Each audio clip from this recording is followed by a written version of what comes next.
Moi vaan ja tervetuloa katselemaan taas uutta videoa. Tuli nopeammin kuin ehkä arvasittekaan viime videon puheiden perusteella. Olisi voinut kuvitellakin, että voi kestää vähän kauan ja jotkut jopa jotenkin kuvitteli, että meikäläinen on lopettamassa, mutta en todellakaan. Päinvastoin mä oon innostunut entistä enemmän tästä hommasta, kun mä melontakausi on alkanut ja sillä lailla. Ja nyt on tänään vähän tämmönen urbaanimpi retki tiedossa. Melotaan Tikkurilaista merelle, on niinku tarkoitus, ja joethan menee, niin kuin tietää, jotka täällä päin asuu, niin mennään ensin Keravanjokeen alaspäin ja sitten liitytään sitten, Keravanjoki päättyy sitten tuohon Vantaanjokeen ja melotaan se sitten loppuun asti. Ja nyt on tulva huippu tällä hetkellä ja tuo Tikkurilan koski tuossa näytti aika möyhyseltä.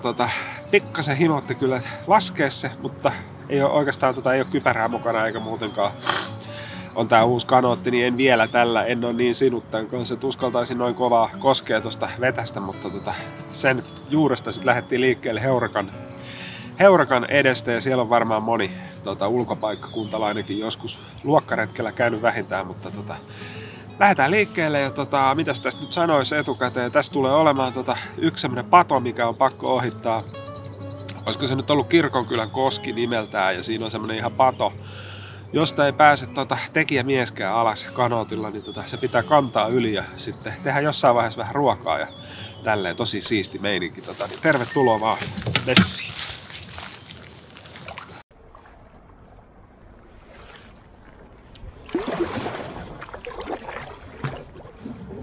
Täytyy sanoa, että tästä tulee kyllä lepposa melontaretki siinä mielessä, että tämä virtaama on niin kova, että tässä ei paljon tarvitse töitä tehdä tässä hommassa. Ja mä tulin tässä viikko sitten itse asiassa sama reitin, mutta meloin myös ylös ja siitä täytyy kyllä sanoa, että oli aika rankkaa avokanootilla vetää ylävirtaan. Mä en nyt muista niitä kilometrejä enää, mutta tää oli tänään tarkoituksella tällainen, että mä otin sain vaimolta autokyydin ihan tonne Heurakalle ja lähdin sitten tarkoituksella, koska mä oon ollut pikkasen kipeänä tässä, niin ei oikein pysty rehkiin. Mutta sitten taas toisaalta niin teki mieli melomaan ja mikäs se kivempaa kuin on mahdollisuus vetää ihan kodin lähellä, niin joki tälleen ylhäältä alas. Pääsee fiilikseen kuitenkin ja vähän treenaamaan.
Se on kyllä vähän tää sekä Keravanjoki että Vantaanjoki, niin molemmat menee vähän silleen peltojen läpi ja tää vesi ei ole varsinkaan tälleen tulva-aikaan niin mitenkään erityisen hehkeen väristä. Ja tää on aina vähän tällainen tunnettu tästä vähän tämmöisestä kuraisuudestaan, mutta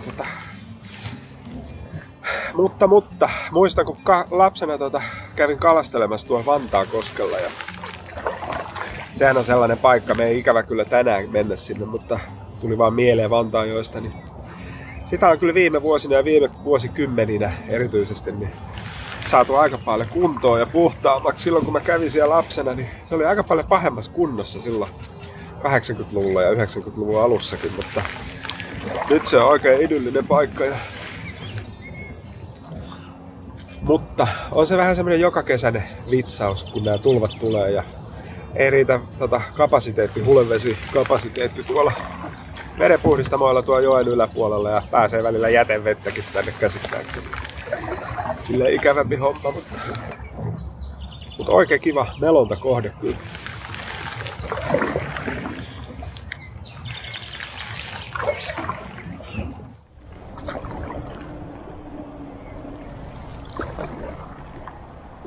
Nyt mennään Kehä kolmosen ali.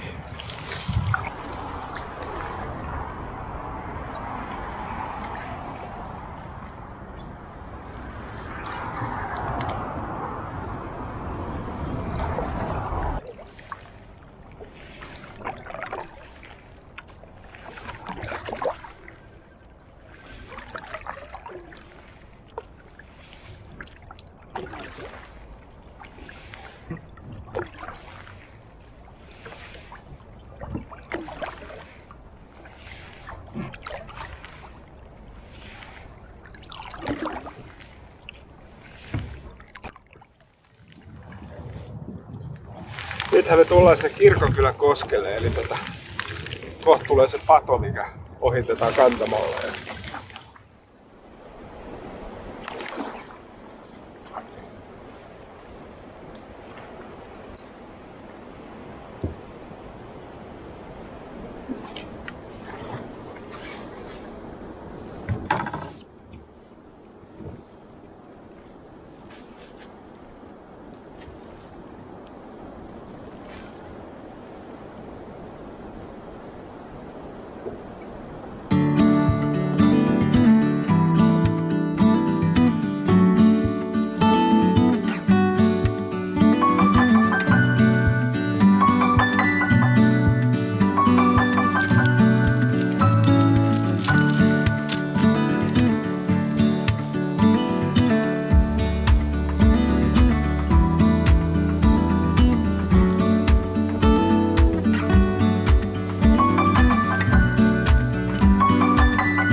Oikeestihan mä lähden retkelle vaan sen takia, että mä saan syödä. Se on se pohjimmainen syy.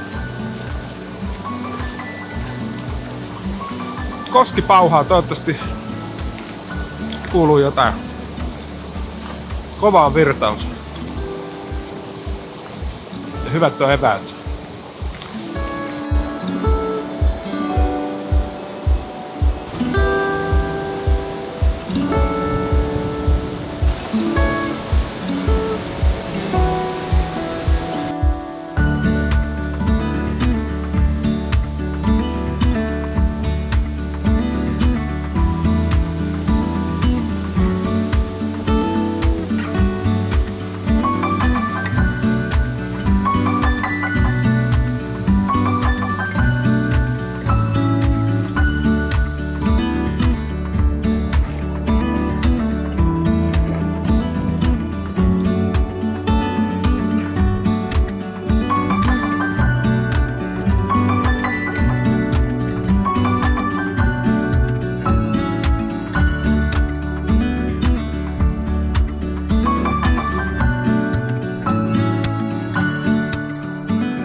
Nyt olisi hyvä olla kaatumatta.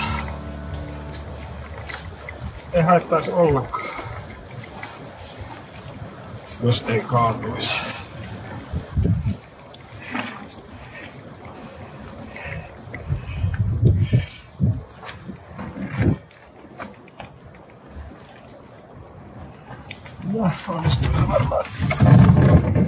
Tässä melomishommassa kengät on ollut oikeastaan sellainen aina, mikä on niin kuin aiheuttanut päävaivaa.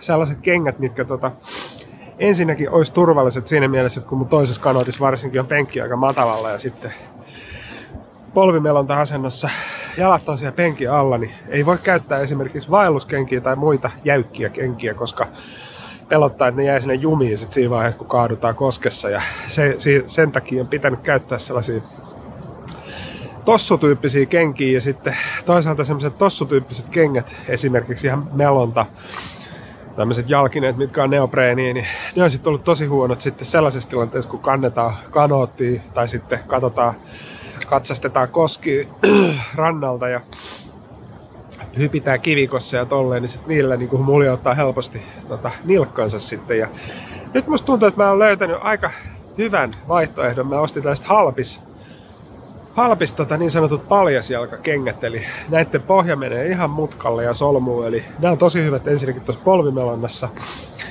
Ja sitten nämä on kuitenkin silleen tukevammat kuin sellaiset neopreenitossut. Eli tää on vähän sellainen neopreenitossun ja sitten vaelluskengän vähän niin kuin silleen ikään kuin yhdistelmä. Eli toistaiseksi ne ensimmäistä kertaa ne on tänään jalassa kanootissa. Mutta täytyypä sanoa, että olen toistaiseksi erittäin tyytyväinen. Näillä on tosi hyvä kävellä niin kuin hankalissakin paikoissa.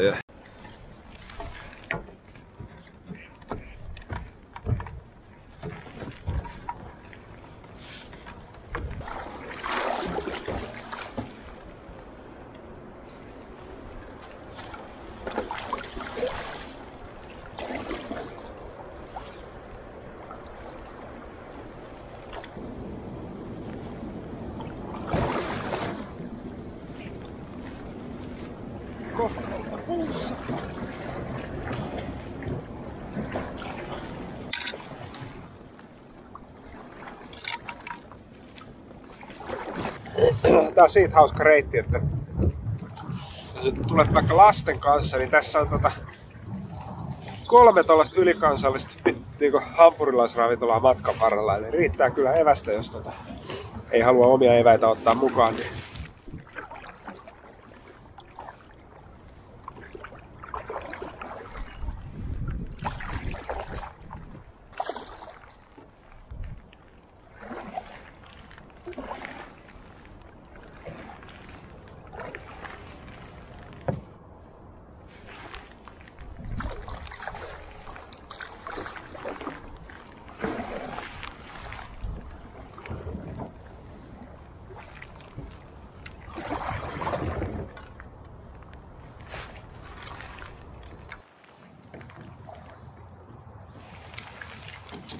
seuraavaksi tullaan Helsingin vanhimman sillan kohdalle, tai itse asiassa tuossa sillan päällä keskellä menee Helsingin ja Vantaan raja, eli tänä päivänä se on Helsingin ja Vantaan vanhin silta, mutta en tiedä miltä vuodelta se on.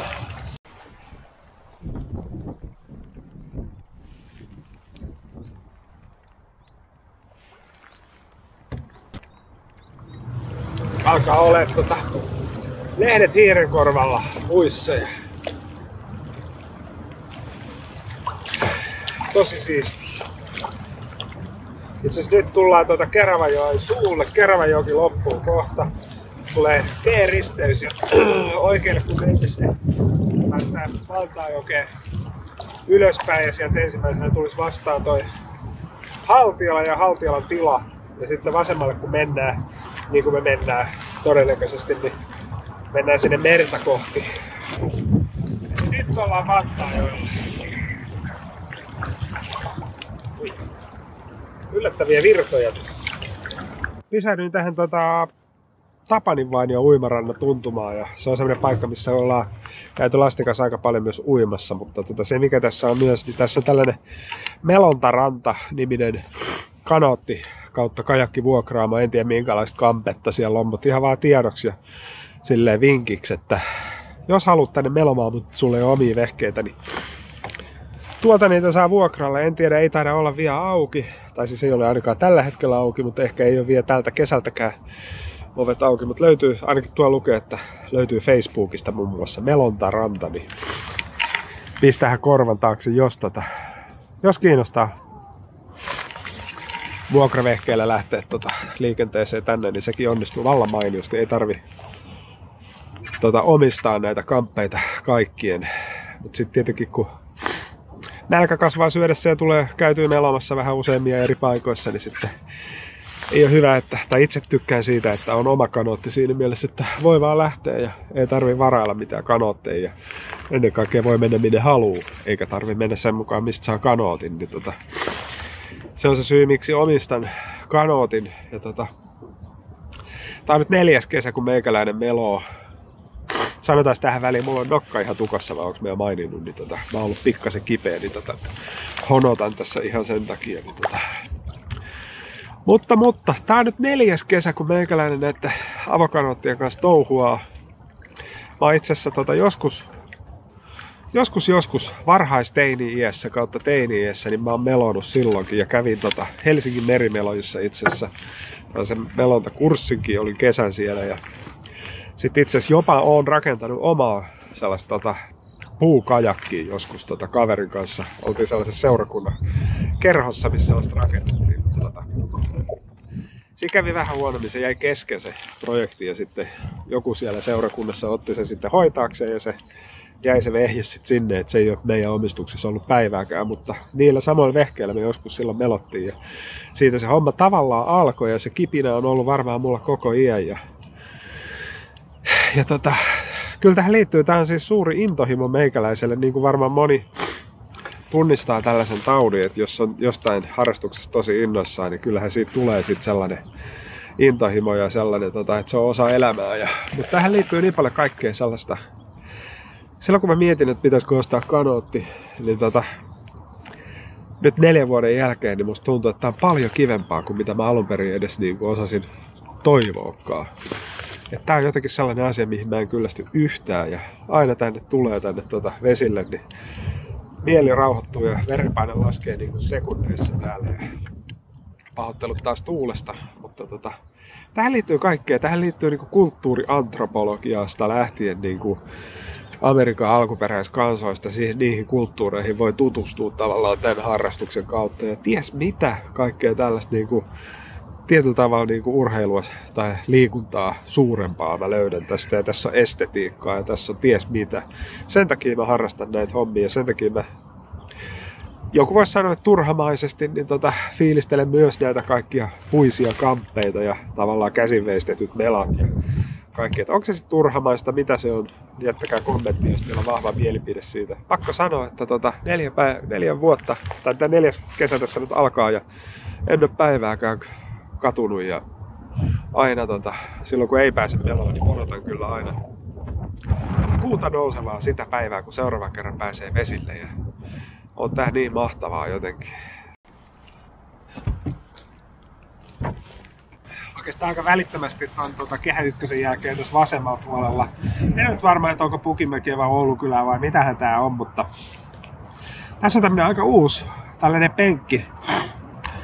penkkiryhmä ja sitten tässä on 2 vai 3 tuollaista grilliäkin, missä voi grillata ja tosiaan tuo takana, mun selän takana, niin siellä on se hampurilaisravintola, mistä mä puhuin. Sieltä voi hakea vaikka ruuat tähän, sinne on ehkä 500 metriä tästä vaan jaa. Ja helppo rantautumispaikka tuossa kanootille. Ja et jos kiinnostaa tällainen ei niin erähenkinen melontaretki, niin ei ole huono vaihtoehto kyllä.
Kuulostaa aika rajulta, mutta yksi hyvä tapa treenata melomista on meloa silmät kiinni.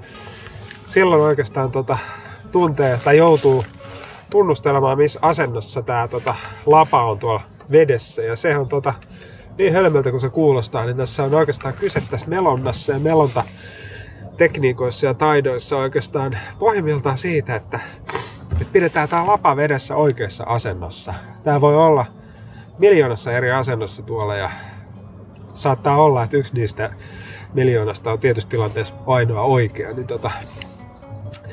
sen takia sitä on hyvä treenata silmät kiinni. Te ette tietenkään näe, kun mulla on aurinkolaiset päässä. Mutta ihan merelle astihan tästä ei pääse tästä maantajalta, koska tuossa on toi aika kuuluisa vanha kaupungin koski, jonka toivottavasti Helsinki purkaa, ottaa mallia Vantaan kaupungilta, joka oliko nyt vuosi vai 2 sitten purki ton Tikkurilan kosken, mistä itse asiassa lähdettiin tänään liikkeellekin. Niin se on nykyään luonnontilassa.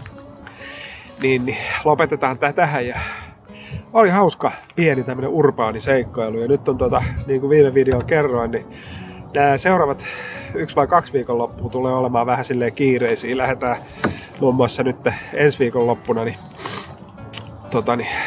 tai oikeastaan siis tää on samana viikonloppuna, kun minä julkaisin tämän videon, niin ollaan pojan kanssa Tallinnassa ja ei melota siellä, vaan mennään kaupunkilomalle ja poika saa mennä sinne skeittaamaan ja hengaillaan siellä kahdestaan ja tällaista ihan muuta tehdään. Ja sitten 3 viikon päästä mulla on se 1 viikko aikaa tehdä niin sanotusti jotain